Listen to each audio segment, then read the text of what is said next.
আসসালামু আলাইকুম ভিউয়ার্স, সবাইকে শুভ সন্ধ্যা। কেমন আছেন সবাই? আজকে সন্ধ্যাকালীন নাস্তায় করে নিয়েছিলাম লইট্টা ফ্রাই।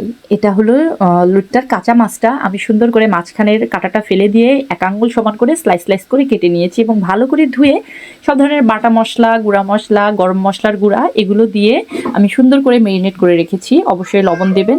আর আমি একটা ব্যাটার তৈরি করে নিয়েছি। এই যে দেখতে পাচ্ছেন, এটা বেসন, চালের গুঁড়া, কর্নফ্লাওয়ার দিয়েছি আর একটু গুঁড়ো মশলা, বাটা মশলা দিয়ে ব্যাটারটা তৈরি করে নিয়েছি। আর এই যে দেখতে পাচ্ছেন মেরিনেট করা আমার এই মাছগুলো আমি একটা একটা করে তেলের মধ্যে দিয়ে দিচ্ছি এবং এটাকে একটু সময় ধরে আস্তে আস্তে ভাজতে হবে। এটা লাল লাল এমন ক্রিস্পি ক্রিস্পি যে হয়ে আসবে, ঠিক সেই মুহূর্তে আমরা নামিয়ে নেব। আমি 3-4 বার করে শিফটে এটা আমি ভেজে নিয়েছি। দেখতেই পাচ্ছেন অনেক সুন্দর সুন্দর লাগছে দেখতে, লাল লাল কালারটা অনেক সুন্দর এসেছে মাশাল্লাহ। এই যে এভাবে ভেজে নিয়েছি। এটা আমি আসলে আমার বোনের কাছ থেকে শিখেছি, তাই আমি এবার পেয়েছি, তাই আমিও কিনেছি মাছটা এবং সেটা আমি তৈরিও করে ফেললাম। কেমন হয়েছে সবাই আমাকে জানাবেন এবং ভালো লাগলে আপনারাও তৈরি করবেন বাসাতে।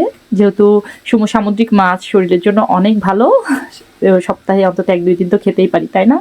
সবাই ভালো থাকবেন এবং আমার পরিবারের সঙ্গে যুক্ত থাকবেন। আল্লাহ হাফেজ।